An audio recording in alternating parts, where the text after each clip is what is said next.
Ponting green tech boat land slag cement property plus powered by Shreshta RO water purifier సొంతింటి చిరునామాకి స్వాగతం. This is Raj Kumar. ఇవాళ property ప్లస్లో దేశవ్యాప్తంగా రియల్ ఎస్టేట్ పరిస్థితులు ఎలా ఉన్నాయి, క్యాబినెట్ లోయర్ సెక్షన్ వరకు కూడా హౌసింగ్ ఇవ్వాలని చెప్పేసి 2020 వరకు కొన్ని నిర్దేశకాలు జారీ చేసింది. దీనికి సంబంధించి తెలుసుకుందాం. దీనికి సంబంధించి మనతో మాట్లాడడానికి Suchir India CMD lion Kiran గారు మనతో పాటు ఉన్నారు. ఆయన అడిగి మరిన్ని వివరాలు తెలుసుకుందాం. Sir, welcome to property plus.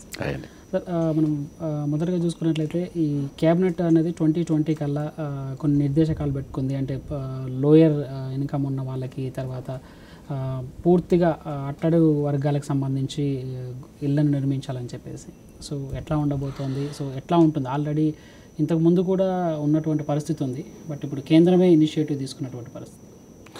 ఇది యాక్చువల్గా చెప్పాలంటే ఇది చాలా రోజుల నుంచి ఎదురు చూస్తున్నటువంటిది. అంటే ప్రతిసారి ప్రతి ప్రభుత్వం కూడా దీని గురించి మాట్లాడుతున్నా కూడా ఈసారి ఇచ్చినటువంటి మార్గదర్శకత్వాలలో కొంత క్లారిటీ ఉన్నట్టుగా మనకు కనపడుతుంది. ఇది 2022 వరకు మనకి ఏదైతే 20 మిలియన్ హౌజెస్ను గవర్నమెంట్ టార్గెట్గా తీసుకొని EWS and LIG economical weaker sections and lower income గ్రూప్కి ఏదైతే ప్లాన్ చేస్తున్నారో, ఇది ఒక స్లమ్స్ను, అంటే ఇండియాలోకి వచ్చేటప్పటికి ఇండియా అనగానే మనకు ఒక స్లమ్స్ అనేది ఇంటర్నేషనల్ ఫోటోగ్రఫీలో అవార్డ్ విన్నింగ్ ఏంటంటే ఇండియాలో ఉన్నటువంటి స్లమ్స్ని తీయడం అనేది అదొక అనవాయితీగా వస్తున్నటువంటి ఇది.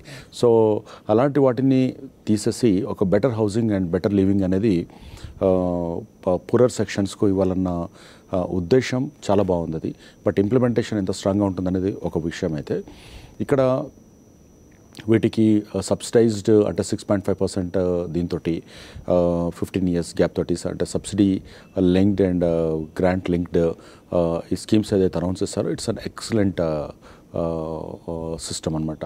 అంటే 2015-17కి ఒక ఫస్ట్ ఫేజ్ కింద and second phase and third phase మొత్తం 3 phases కింద దీన్ని ఏదైతే డివైడ్ చేశారో, ఈ ఆబ్జెక్ట్ కనుక మీట్ అవుతాయి నెక్స్ట్ 7 yearsలో ఏదైతే ప్లాన్ చేసుకుంటున్నారో అది మటుకు చాలా బాగుంటుంది. ఎందుకంటే తీసుకోవడం కూడా చాలా మైక్రో లెవెల్ ప్లానింగ్ ప్రాపర్గా జరిగిందనేది ఆ డాక్యుమెంట్ చూస్తే మనకు కనపడుతుందండి. అక్కడ ఎలా అంటే 4041 స్టాట్యూటరీ టౌన్స్ను వాళ్ళు తీసుకున్నారు, అంటే డిక్లేర్డ్ టౌన్స్ను వాళ్ళు తీసుకున్నారు. అలాగే ద 500 ప్లేసెస్ ఉన్నటువంటి మన వీటిని Tier 1 సిటీస్ను వాటిలో తీసుకున్నట్టు జరిగింది. దాంట్లో ఉన్నటువంటి లొకేషన్స్ను ఐడెంటిఫై చేయడం జరిగింది. సో ఇది స్టేట్ గవర్నమెంట్ను కూడా దీంట్లో పార్టీగా చేస్తూ స్టేట్ అండ్ సెంట్రల్ గవర్నమెంట్ రెండింటిని, అంటే సెంట్రల్ గవర్నమెంట్ స్పాన్సర్డ్ ప్రోగ్రామ్గా స్టేట్ను కూడా ఇన్వాల్వ్ చేస్తూ ఏదైతే దీన్ని ప్లాన్ చేశారో, actually it's an excellent move. But అన్ని స్టేట్స్ కూడా దీంట్లో పార్టిసిపేట్ చేసి ఒక కంబైన్డ్ ప్రోగ్రామ్గా దీన్ని ఐడెంటిఫై చేసి ఎక్కడ మిస్యూజ్ కాకుండా చేయగలిగితే మటుకు డెఫినెట్గా బాగుంటుందని అనుకుంటున్నాను. అంటే దీనిలో 2 కేటగిరీలుగా విభజించడం జరిగింది. ఒకటి కొంత సబ్సిడీ రూపంలో ఇస్తారు, కొంత వాళ్ళే కట్టించినటువంటి పరిస్థితి ఉంది. సో దీంట్లో ఏది బెటర్గా ఉంటుంది? అంటే ఇంకొకటి ఏంటంటే లిమిట్ ఏదైతే ఉందో, సో ఎల్ఐసికి కానీ డబ్ల్యూఎస్కి సంబంధించి ఏదైతే లిమిట్ ఉంటుందో ఆ లిమిట్ కూడా ఇంతకుముందు 1,50,000 వరకు అట్లా ఇన్కమ్ అనేది ఉండేది. దాన్ని కాస్త 3,60,000 దాకా చేసినటువంటి పరిస్థితి. అంటే ఇన్కమ్ జనరేషన్ ఆఫ్ ఇన్కమ్ ఉన్న వాళ్ళకు కూడా ఆదాయాన్ని కొంచెం పరిమితిని పెంచడం జరిగింది. సో ఇది ఎంతమందికి, అంటే చాలామందికి దీంట్లో లబ్ధి పొందేటువంటి అవకాశం ఉంది. ఎట్లా చూడొచ్చు? అంటే ఈ 2 రకాల సబ్సిడీ పరంగా ఇచ్చేది ప్లస్ పూర్తిగా గవర్నమెంట్ బే చేసేదాన్ని. అంటే దీంట్లో 2 రకాలుగా రీసెర్చ్ చేయడం జరిగిందండి. సెంట్రల్ గవర్నమెంట్ డాక్యుమెంట్ కనుక చూస్తే మనము ఒకటి గవర్నమెంట్ కట్టించేది అనేదేమో లోయర్ ఇన్కమ్ గ్రూప్ ఎవరికైతే కొంచెం ఎఫర్డబిలిటీ తక్కువగా ఉంటుందో వాళ్ళ మీద బర్డెన్ పడకుండా ప్రోగ్రామ్ స్కీమ్ ఫెయిల్ అవ్వకుండా ఉండడానికి అని చెప్పేసి అదొక స్కీమ్ పెట్టుకున్నారు. ఎక్కడైతే ఎఫర్డబిలిటీ ఉందో వాళ్ళు ఈఎంఐస్ని వాళ్ళు పే చేసుకోగలుగుతారో, వాళ్ళకి ఆ స్కోప్ ఉందో వాళ్ళని ఐడెంటిఫై చేసేసి వాళ్ళని 2 స్కీమ్లోకి తీసుకొని వచ్చారు. అంటే ఏదో ఒక గవర్నమెంట్ ఏదో ఒక ప్రోగ్రామ్ చేసేసింది, మార్కెట్లోకి వదిలేసింది అనేది చెప్పినట్టు కాకుండా రియల్గా ఇంప్లిమెంటేషన్ మెథడాలజీ ఇందులో మనకు కనపడుతుంది. సో అది అప్రిషియేట్ చేయాల్సినటువంటి విషయం అది. బట్ బ్యూరోక్రాట్స్ కూడా దీన్ని ప్రాపర్గా స్టాండర్డ్ ఆపరేటింగ్ ప్రొసీజర్స్ చేసి ప్రాపర్గా కనుక చేస్తారట టైం లిమిట్ వాళ్ళు తీసుకున్నటువంటి ఎజెండా ప్రోగ్రామ్ అనుకోండి 20 మిలియన్ హౌసెస్ అనేది ప్లస్ 7 years అనేది ఇండియా లాంటి ప్లేసెస్లో, అంటే బయట కంట్రీస్లో వేరు కానీ మన ఇండియా లాంటి ప్లేసెస్లో మటుకు definitely it's challenging task. But ప్రాపర్గా కోఆర్డినేషన్ తోటి ఉంటే మటుకు డెఫినెట్గా చేయొచ్చు. అయితే ఈ 2 కూడా 2 విధాలుగా చూసుకునేది. ఇంకో విషయం ఏంటంటే ఇక్కడ ఈ ఇన్కమ్ గ్రూప్ని ఏదైతే తీసుకున్నారో మనకు ఇయర్ ఆన్ ఇయర్ అంటే పాత రోజులలో ₹1,00,000 ₹2,00,000 పర్ యానం ఇన్కమ్ వచ్చేవాళ్ళు ఏదైతే ఉందో, అంటే ఇన్ఫ్లేషన్ వల్ల అనుకోండి మనీ వాల్యూ తగ్గిపోతున్నప్పుడు మామూలుగా ఈ రోజునటువంటి లోయర్ ఇన్కమ్ గ్రూప్ అంటే బిలో పావర్టీ లైన్ కూడా అది కొంచెం పెంచుకుంటూ ఉండాల్సిన అవసరం ఏర్పడుతుంది ఇప్పుడు. అంటే ప్రతి వస్తువు దాన్ని కూడా యావరేజ్ కాస్ట్ అనేది పెరిగిపోతూ ఉన్నప్పుడు మనం పాత రోజుల్లో అదే తీసుకొని ఉండాల్సినంత అవసరం ఉండకూడదు. అంటే రేషనలైజేషన్ అంటే న్యాచురల్గా జెన్యున్ సిస్టమ్కు దగ్గరగా మన ఉన్నటువంటి ప్లానింగ్ అనేది ఉండాలి. అంతే తప్ప అనుకోవడానికి ఏదో ₹1,00,000 లోపల ఇన్కమ్ 50,000 ఇన్కమ్ గ్రూప్ అంటే నాకు తెలిసి అది 50,000 ఇన్కమ్ గ్రూప్ ఉండదు, న్యాచురల్గా ఉండదు అది. అంటే రోజుకి ఏమన్నా కూలీ చేసుకునే వాళ్ళకి కూడా నిజం చెప్పాలంటే బిలో పవర్టీ లైన్ కింద తీసుకోవడానికి ఉండదు. ఎందుకంటే పాత రోజులలో తీసుకుంటే ఒక్కతను పని చేస్తే నలుగురు కూర్చొని ఇంట్లో తినేవాళ్ళు. ఈ రోజున ఆ పరిస్థితి దాదాపుగా తగ్గిపోతుంది. పిల్లలు అంటే మనకున్నటువంటి ఇండియాలో యంగ్ జనరేషన్ ఎక్కువగా ఉండడము, యంగ్ జనరేషన్ 18-19 ఇయర్స్ దాటిన వాళ్ళే ఎక్కువగా అయిపోతుండడంతో ఆబ్వియస్లీ ఆ సెక్టర్ పెరుగుతుంది. అంటే ఇంట్లో 2-3 రెవెన్యూ జనరేటింగ్ స్కీమ్లోకి ఎర్నింగ్లో ఉన్నారు అనేది అక్కడ వస్తుంది. కాబట్టి డెఫినెట్గా ఇది మనుషుల్ని ఎంకరేజ్ చేసి వాళ్ళను మోటివేట్ చేసేటువంటి స్కీమ్గా ఇది మనకు డెఫినెట్గా కనపడుతుంది. దీని రిజల్ట్స్ అన్నీ కూడా మనకు 2-3 ఇయర్స్లో ప్రాపర్గా ఇంప్లిమెంట్ అయితే మట్టుకు డెఫినెట్గా స్టాండర్డ్ హౌసింగ్ సిస్టమ్ అంటే అఫోర్డబుల్ హౌసింగ్లో మంచి లివింగ్ కండిషన్స్ వచ్చేసి ఒక ప్రాపర్ రూమ్లో వాళ్ళు ఉంటున్నారు అనేది ఉంది. దీంతో పాటుగా ఈ స్కీమ్లో వాళ్ళు ఇంకొన్ని పెట్టినవి ఏంటంటే మెటీరియల్, బిల్డింగ్ మెటీరియల్ ఏదైతే వాడుతున్నారో ఆ బిల్డింగ్ మెటీరియల్ కూడా green house and power consumption సేవింగ్స్కు కూడా ఆ టెక్నాలజీని కూడా బయటికి తీసుకొని వచ్చి వాటిని పబ్లిక్లోకి తీసుకెళ్ళగలగాలి. అంటే మన కాస్ట్ తగ్గుతుంది ఒకటి, రెండోది వాళ్ళకి అఫోర్డబిలిటీ ఒకసారి కట్టించేస్తాం. తర్వాత పవర్ కన్జంప్షన్ అనుకోండి, రేపొద్దున అది ఫ్యాన్స్ యూసేజ్ ఆఫ్ ఫ్యాన్స్ అనుకోండి, లైట్ అనుకోండి, వాటర్ అనుకోండి, ఈ వాటి మీద కూడా మన లోడ్ అనేది తగ్గాలి. అప్పుడే ఇండియన్ దీంట్లో అంటే ఇన్ని లక్షలు అది ఒక్కటిద్దరు కాదు కదా, ఓవరాల్గా కంట్రీ వైడ్గా చూసినప్పుడు దాని ఇంపాక్ట్ అనేది ఎకానమీ మీద చాలా ఉంటుంది. సరిగ్గా ఇంట్రెస్ట్ రేట్స్కి సంబంధించి కూడా సో అదే దాని ఈ 2 గ్రూపులు కాకుండా ఇంట్రెస్ట్ రేట్స్కి సంబంధించి కూడా చాలా వరకు అంటే హౌసింగ్ వీకర్ సెక్షన్లో ఉన్న వాళ్ళకి కూడా ఇంట్రెస్ట్ రేట్స్ చాలా తక్కువగా ఇవ్వాలని చెప్పేసి ఒక నిర్ణయం తీసుకోవడం జరిగింది. అంటే మొన్న ఈ మధ్య కాలంలో ఆర్బీఐ రివ్యూ పాలసీలలో కూడా 2 times ఇంట్రెస్ట్ రేట్ తగ్గించారు. బట్ బ్యాంకులు వాటిని కన్జ్యూమర్కి పాస్ చేయాలి, ఎస్పెషల్లీ రియల్ ఎస్టేట్ సెక్టర్ వచ్చేసి. సో ఇట్లాంటి వాటి విషయాలు ఎట్లా చూడొచ్చు? అంటే గవర్నమెంట్ తీసుకునే ఇనిషియేటివ్ని పాజిటివ్గా చూడొచ్చా, లేకుంటే బ్యాంకులు ఏవైతే ఉన్నాయో ఆర్బీఐ పాస్ ఆన్ చేసినా కూడా బ్యాంకులు దాన్ని కన్జ్యూమర్కి పాస్ ఆన్ చేయకపోవడానికి ఎట్లా చూడొచ్చు? అంటే ఇక్కడ ఒక విషయం ఏంటంటే ఇండియన్ ఎకానమీని ఫైనాన్స్ మినిస్టర్ కాకుండా ఆర్బీఐ మానిటర్ చేస్తుంది అనేది అందరికీ తెలిసింది అది. సో ఆర్బీఐ ఏదైనా ఒక పాలసీ డెసిషన్ తీసుకోవాలంటే అది పాపులిస్టిక్ కాకుండా న్యాచురల్గా ఉండేలాగా చాలా చాలా స్ట్రింజెంట్ దీంతో చేస్తుంది. Recent economic survey, recent the global ఇది కూడా తీసుకుంటే మీరు రేటింగ్ కనుక తీసుకుంటే వరల్డ్లో చాలా ఎకనామిక్స్ కంటే అంటే జాపనీస్ అనుకోండి, అమెరికన్ వాళ్ళందరికంటే కూడా మన ఆర్బీఐ రెగ్యులేటరీ సిస్టమ్ చాలా స్ట్రాంగ్ అనేది రీసెంట్గా మనకు వచ్చింది. ఈ లాస్ట్ 1 weekలో మీరు చూస్తుంటారు. అయితే ఇక్కడ బేసిక్ ఏంటంటే సెంట్రల్ గవర్నమెంట్కు అండ్ ఆర్బీఐకి మధ్యలో ఈ విషయంలో చాలా అంటే ఒకటి వ్యవసాయదారులకు సంబంధించిన విషయం అనుకోండి, 2 హౌసింగ్ సంబంధించిన విషయంలో చాలా కాలంగా ఆర్గ్యుమెంట్ నడుస్తుంది. దాని మీద పెద్ద చాలా ఒక రకంగా చెప్పాలంటే ఒక ఫైట్ వరకు వెళ్ళింది అక్కడ. బట్ ఆర్బీఐ ఇచ్చినా కూడా అది చాలా డిప్లొమాటిక్గా బ్యాంక్స్కు ఇండికేషన్ ఇచ్చింది. Banks will follow blindly RBI. RBI అనేది అది ఎలాంటిదంటే ప్రతి బ్యాంక్ ఆఫీసర్, ప్రతి బ్యాంక్ ట్రాన్సాక్షన్ వాడి బ్యాంక్ పాలసీ కంటే కూడా ఆర్బీఐని అంటే నోట్లో ఆర్బీఐ అనే పదం తీసుకునే చేస్తూ ఉంటారు వాళ్ళంతా కూడా. సో ఆబ్వియస్లీ వాళ్ళు ఏదైతే చేస్తున్నారో అది ఆర్బీఐ కూడా కొద్దిగా అంటే ఇప్పుడు మా గవర్నమెంట్, సెంట్రల్ గవర్నమెంట్ ఏదైతే యాక్టివిటీస్ తీసుకోవాలనుకుంటుందో, ఏదైతే న్యూ ప్రాసెస్ను ఇన్వాల్వ్ చేస్తూ వాళ్ళు ఏదైతే చేయాలనుకుంటున్నారో దాన్ని కూడా అర్థం చేసుకొని కొంచెం పాపులిస్టిక్ అనేది పదాన్ని తీసి పక్కన పెట్టి ఆ చేంజెస్కు తగ్గట్టుగా ఆ 360 degrees అడ్జస్ట్మెంట్, కోఆర్డినేషన్ ఉంటేనే రిజల్ట్స్ వస్తాయనే విషయం కూడా ఆర్బీఐ కూడా కొద్దిగా అర్థం చేసుకోవాలి. చేసుకోకుండా ఓన్లీ పేపర్ మీద స్టాటిస్టిక్స్ మీదనే కొంత పోతానంటే కూడా కాదు. దానికి బ్యాకప్ ప్లాన్స్ అనుకోండి, లేదా సపోర్ట్ సిస్టము, సేఫ్టీ కండి తీసుకున్నా కూడా కొంచెం జాగ్రత్తగా ఉండాలి. బట్ ఈ బ్యాంక్స్ గత 5-6 ఏళ్ల నుంచి చూస్తే రియల్ ఎస్టేట్ సెక్టర్ను అదొక అన్టచబుల్ సెగ్మెంట్గా చూడడం మొదలుపెట్టారు. సో హౌసింగ్, రియల్ ఎస్టేట్ అనేది ఇండియాలో ఎంత ప్రాముఖ్యత ఉన్నటువంటి సెక్టర్, ప్రియారిటీ సెక్టర్ అనే విషయాన్ని సెంట్రల్ గవర్నమెంట్ ఇంతకాలం అర్థం చేసుకోలేదు అండ్ బ్యాంక్స్ అసలు అర్థం చేసుకోలేకపోతున్నాయి. So until and unless you support the real estate either రిటైల్లో కానివ్వనుకోండి, లేకపోతే ద కంపెనీస్ వైజ్ అనుకోండి, ఇండియన్ ఎకానమీ డెవలప్ అయ్యేటువంటి అవకాశం ఉండదు. సో అది దాని మీద ప్రాపర్గా డిబేట్ జరగాల్సినటువంటి అవసరం చాలా ఉందన్నమాట. సో ఈ బ్యాంక్స్ కూడా కిందకి కన్జ్యూమర్కు చేయకపోతే ఎటువంటి పాలసీ డెసిషన్స్ తీసుకున్నా కూడా ultimately the connecting the source వచ్చేసి బ్యాంకే కాబట్టి ఆ బ్యాంక్ నుంచి ఉండకపోవడం వల్ల దాని రిజల్ట్స్ అనేది మనకి ఇక్కడేం కనపడకుండా పోతున్నాయి దానివల్ల. రైట్ సార్, ఇక మనం దేశవ్యాప్తంగా రియల్ ఎస్టేట్ పరిస్థితిని ఒకసారి చూద్దాం సార్. చాలా రోజు నుంచి మనం హైదరాబాద్, తెలంగాణ, ఆంధ్ర దాంట్లో ఉండిపోయాం.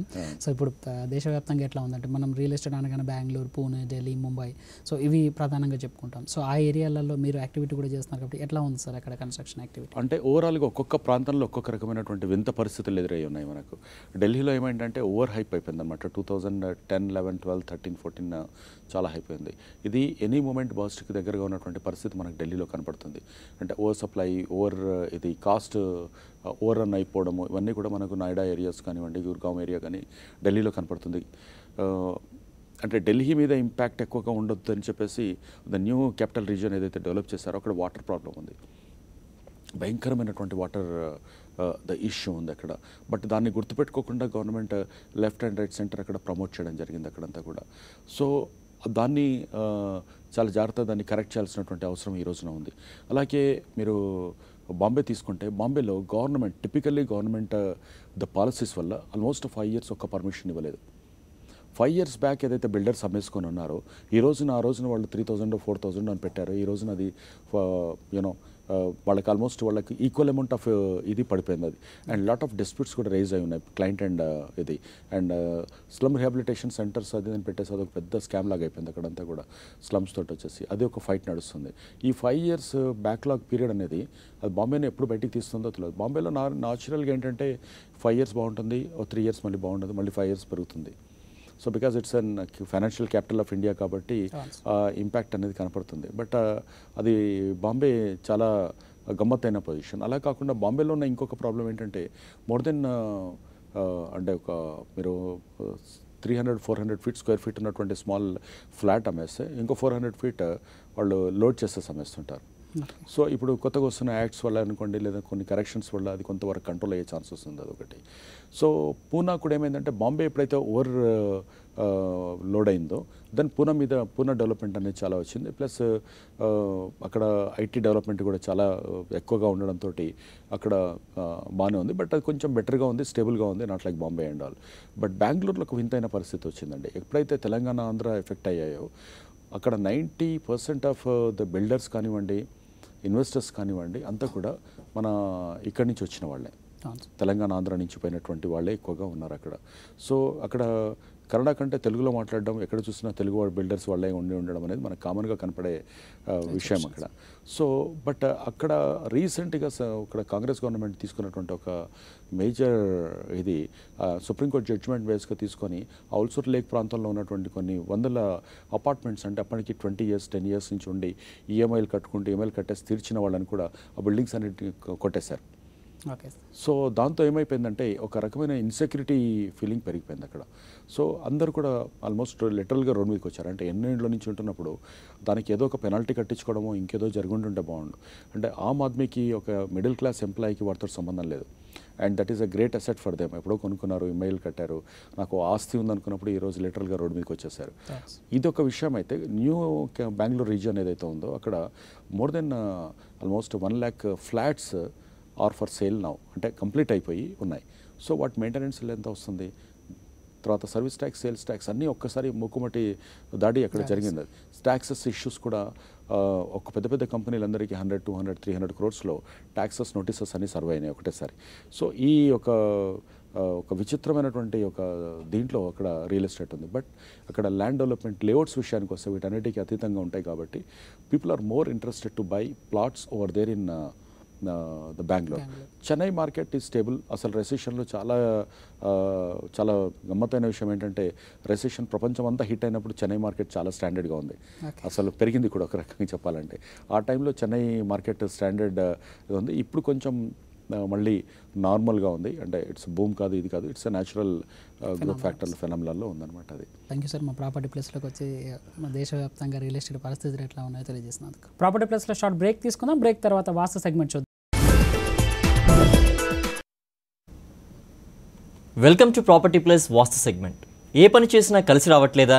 ఇల్లు లేదా ఆఫీస్లో వాస్తు దోషమా? ఎటువంటి మార్పులు చేర్పులు చేయకుండానే మీ పుట్టినరోజు ఆధారంగా దోషాలను సరిచేసుకోవచ్చు. మీ వాస్తు సమస్యలకు ప్రముఖ వాస్తు ఫెంగ్ షూయి నిపుణులు కుమార్ అనుముల గారు సమాధానాలు ఇస్తారు. మీరు కాల్ చేయాల్సిన నెంబర్లు 040-233-10709, 233-10686. నమస్తే కుమార్ అనుముల గారు. నమస్తే అండి. యాక్చువల్గా ఒక వ్యూయర్స్కి ఏంటంటే యాక్చువల్గా చాలామంది కూడా ఎక్కువ కాల్స్ చేస్తూ ఉంటారు. అందరికీ కూడా సమయభావం వల్ల అన్ని విషయాలు చెప్పలేని పరిస్థితి కనుక ఎవరైతే మొదటి కాల్ చేసి ఉంటారో వాళ్ళకి వివరంగా కూడా చాలా వివరంగా కూడా వారికి సమాధానం ఇవ్వడం జరుగుతుంది. కాబట్టి keep trying to be a first caller. Call చేయడానికి మొదటి కాల్ అందుకోవడానికి ప్రయత్నించండి. అలాగే అనిల్ చెన్నై గారు ఫోన్ లైన్లో సిద్ధంగా ఉన్నారండి. నమస్తే అనిల్ గారు. మీరు డేట్ ఆఫ్ బర్త్ చెప్తారండి అనిల్ గారు? 9th April 1981. 9th April 1989. 81. Okay Anil గారు, అలాగే మీరు దేని గురించి తెలుసుకోవాలనుకుంటున్నారండి? 81 లైఫ్ ఎట్లా ఉంటుందన్నది. ఓకే. 1981 9th April 1981 కదండి? అవునండి. ఓకే, బ్రీఫ్గా I will tell you your characteristics in brief అండి. ఈయనకు చాలా స్ట్రాంగ్ పర్సనాలిటీ అండి, చాలా స్ట్రాంగ్ విల్ పవర్ ఉంది, వెరీ కాన్ఫిడెంట్, సెల్ఫ్ కాన్ఫిడెన్స్ ఎక్కువ, very practical, very intelligent person. And ఈయన is like a double edged sword అనమాట. He can argue both sides. ఒక కేసులో ప్రాసిక్యూషన్ తరపున వాదించి గెలవగలరు, తర్వాత డిఫెన్స్ తరపున వాదించి కూడా గెలవగలరు. Is very intelligent. కానీ దీనివల్ల ఒక ప్రాబ్లం ఉంది. ఈయన వీక్నెస్ ఏమంటే ఆయనకు కోపం చాలా త్వరగా వస్తుంది. అంటే మిగతా వాళ్ళు చెప్పేది కొంచెం జాగ్రత్తగా ఆయన వింటే, కొంచెం పేషెంట్గా ఉంటే ఆయన లైఫ్లో ఈయన సాధించలేని వస్తువు అంటే ఏముండదు. ఆయన ఏదైతే మనసు పెట్టి చేస్తారో అది 100% ఆయన సాధించగలరు. ఒక్కటే ఆయన కేర్ఫుల్గా ఉండాల్సింది, అవతల వాళ్ళకు చెప్పేది కొంచెం జాగ్రత్తగా విని ఓర్పుతో, దెన్ యాంగర్ను కొంచెం కంట్రోల్ చేసుకోవాలి. ప్లస్ ఈయన మామూలుగా షో ఆఫ్ చేయరండి ఎక్కువగా. అంటే ఈయన చుట్టూ చాలామంది తిరుగుతారు. మ్యారేజ్ అయిన తర్వాత కూడా ఇప్పుడు ladies generally expect you to show affection, at least I love you అన్న చెప్పాలి. కానీ ఈయన టైప్ ఎలాగంటే మనసులో నాకు నిజంగా ఆమె మీద అఫెక్షన్ ఉంది, నేను చెప్పాలనా ఓపెన్గా అని అనుకునే టైప్ అనమాట. సో మీరు దయచేసి కొంచెం యూ షో యువర్ అఫెక్షన్. ఇప్పుడు ఇంకా ఆయనకు మ్యారేజ్ కొద్దిగా లేట్గా అవుతుంది. ఈయనకు మ్యారేజ్ ఒకవేళ అయిన తర్వాత ఇలా he is going to be a very rich man. So ఈయనకు వచ్చిన ప్రొఫెషన్స్ అండి, public relations, media, acting, teaching, travel and tourism industry, తర్వాత స్టాక్ మార్కెట్. వీటిలో ఏదో ఆయనకు మనసుకు నచ్చిన ప్రొఫెషన్ ఆయన ఎంచుకుంటే దాంట్లో he will be reaching a top position. ఒక 4 years టైంలో, అంటే 81 అంటే now he is 35. By the time he reaches his 40th year he will be one of the richest men in his town, in his area are town, what ever it is. ఈయనకు వచ్చిన direction ఆగ్నేయం, south success direction ఆగ్నేయం. ఆయన ఏదైనా ఫ్యూచర్లో చేయదలుచుకుంటే ఆగ్నేయం దిశగా అతని ఇంట్లో కానీ ఆఫీస్లో కానీ కూర్చొని మీరు ప్లాన్ చేయండి. అట్లే ఆగ్నేయంలో పైన ఒక 6 rod విండ్ చైమ్ అని ఉంటుంది. మామూలుగా ఫంగ్ షూయ్ షాప్లో దొరుకుతుంది. మామూలుగా 4 rods దొరుకుతుంది, కానీ 6 rods విండ్ చైమ్ అతను ఆగ్నేయ దిశలో చేసేసి ఆయన ఫ్యూచర్లో చేయదలుచుకున్న సంకల్పం ఒక వైట్ పేపర్ మీద రెడ్ ఇంక్తో రాసుకుంటే ఆయన డెఫినెట్గా సక్సెస్ అవుతారండి. ఇది మనం చాలా డీటెయిల్గా చెప్తున్నాం, కానీ సమయాభావం వల్ల తర్వాత వాళ్ళకి అందరికీ అంత డీటెయిల్గా నేను చెప్పలేను. సో ప్రతి సండే మీరు ఫస్ట్ కాల్ ట్రై చేయండి. అలాగే చైనీస్ వాస్తు ఉంటుంది కదా, దీనికి సంబంధించి శాస్త్రీయత, సైంటిఫిక్ నేచర్ ఏ విధంగా ఉంది, ఏ విధంగా ఫాలో అవడానికి నేచర్ ఏ విధంగా ఉందండి? ఇప్పుడు చైనీస్ వాస్తు కానీ మన వాస్తు కానీ బేసిక్గా పంచభూతాలండి. The 5 major elements. ఇప్పుడు ద ఎంటైర్ యూనివర్స్ కానీ మన హ్యూమన్ బాడీ కానీ ఈ పంచభూతాలతో తయారు చేసి పెట్టింది. అది ఏంటంటే స్పేస్, పృథ్వీ, then air, water and fire. ఇవి ప్రపంచంలో ప్రతి చోట అసలు there is no matter without these elements. Only thing ఇది ఆ ప్రపోర్షన్ డిఫరెంట్గా అవుతుంది. ఇప్పుడు కొందరు ఫర్ ఎగ్జాంపుల్ మీరున్నారు, మీలో కొంచెం ఫైర్ ఎలిమెంట్ ఎక్కువ ఉంటే మీకు అగ్నితత్వం ఉంటుంది అనమాట. ఇప్పుడు నాలో వాటర్ ఎలిమెంట్ పెట్టుకుంటే నాలో water. So accordingly what influence మన మీద మనం ఉండే సరౌండింగ్స్ను మన మీద ఇన్ఫ్లుయెన్స్ చేస్తుంటాయి. ఇప్పుడు ఫర్ ఎగ్జాంపుల్ మీకు వాటర్ ఎలిమెంట్ ఎక్కువగా ఉందనుకుందాం. మామూలుగా హ్యూమన్ బాడీలోనే ఒక 30 to 33%, 70% వాటర్ ఉంటుంది హ్యూమన్ బాడీలో. అట్లాగే మన భూమిలో 70%, 73% వాటర్ ఉంది, చుట్టూ వాటర్ ఉంది. ఇప్పుడు 3 lakhs kilometers దూరంలో చందమామ ఉన్నాడు, కానీ పూర్ణమి రోజున, ఫుల్ మూన్ డే రోజున అక్కడి నుంచి ఇక్కడ దాని ఎఫెక్ట్ ఉంటుంది. సముద్రంలో హాట్ పోట్లు వస్తాయి, ఎయిడ్స్ అండ్ టైప్స్. ఒక 2 kilometers 3 kilometers సముద్రం ముందుకు వస్తుంది. కొందరికి మనుషులకు వాటర్ తత్వం బాగా ఎక్కువగా ఉన్న వాళ్ళకు, వాటర్ ఎలిమెంట్ ఎక్కువగా ఉన్న వాళ్ళకు వాళ్ళ మైండ్ కూడా ఎఫెక్ట్ అవుతుంది. మామూలుగా సైంటిఫిక్గా వాళ్ళు పరిశోధనలో తేలింది ఏమిటంటే, ఆ టైంలో వాళ్ళు ఏదైనా హోమిసైడ్స్ కానీ, ఏదైనా సూయిసైడ్స్ కానీ, లేదా మానసికంగా దాంట్లో ఏదైనా తెలియని నేరాలు కూడా చేసే అవకాశం ఉంది. So we are controlled by all the elements. Okay అండి. శ్రీనివాస్ గారు ఒంగోలు నుంచి ఫోన్ లైన్లో ఉన్నారు. నమస్తే శ్రీనివాస్ గారు. నమస్తే అండి. ఓకే, మీరు డేట్ ఆఫ్ బర్త్ చెప్తారండి? 16/3/1966. 16/3/1966. అవును. ఓకే, మీరు దేని గురించి తెలుసుకోవాలంటున్నారు? ఇంటి ఫేసింగ్ అని ఇలాంటివి ఏమైనా చెప్పగలరా? ఏం లేదు, కొంచెం ట్రబుల్స్ లో అనిపిస్తా ఉంది. ఇన్నటి దాకా బాగానే జరిగింది, ఇప్పుడు కొంచెం ట్రబుల్ అనిపిస్తా ఉంది. మీరు చెప్పిన డేట్ ఆఫ్ బర్త్ ప్రకారము మీకు ఇప్పుడు ప్రస్తుతం ఇంట్లో ఉన్న ఇల్లు మెయిన్ ఎంట్రన్స్ ఏ సైడ్ ఉందండి? హలో, ఈస్ట్ లో ఉందండి. East, sorry to tell you అండి, east is your total lost direction అండి. అంటే డిజాస్టర్ డైరెక్షన్ అనమాట. మీరు ఏది అనుకున్నది జరగదు. ఇన్ఫ్యాక్ట్ కొద్దిగా ఎగ్జాగరేట్ చేసి చెప్పాలంటే, మీరు ఒక బంగారాన్ని ముట్టుకుంటే కూడా అది స్క్రాప్ లాగా తయారవుతుంది. అంటే సారీ, అది మీ పర్సనల్ తప్పు కాదు.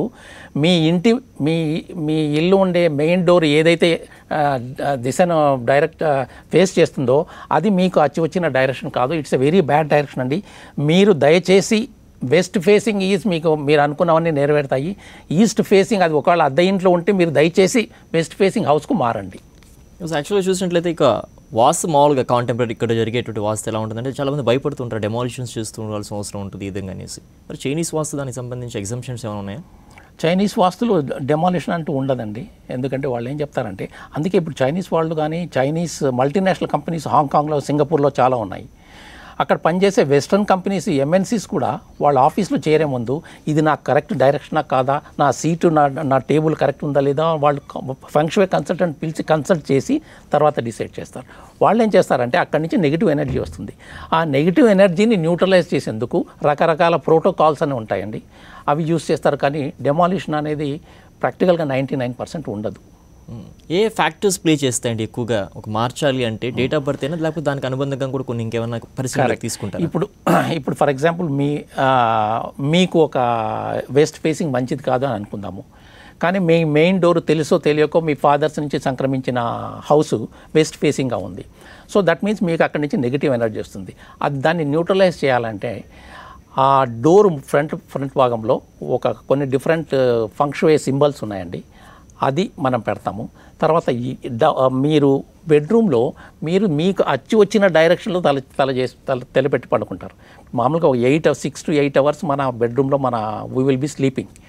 సో మీరు పాజిటివ్ వైబ్రేషన్ వచ్చే దిక్కు మీరు తలపెట్టి పట్టుకుంటే ఈ ఫ్రంట్ డోర్ మీకు నెగిటివ్ డైరెక్షన్లో ఉన్నా కానీ టు సర్టన్ ఎక్స్టెంట్ అది కర్టైల్ అవుతుంది.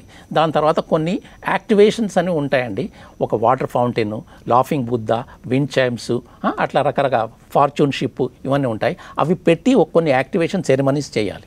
Thank you very much Kumar Anmol గారు, మా ప్రేక్షకులకు వాస్తుకు సంబంధించి వివిధ సలహాలు సూచనలు అందించినందుకు. ఇది వాటి వాస్తు సెగ్మెంట్. Stay tuned. నమస్తే.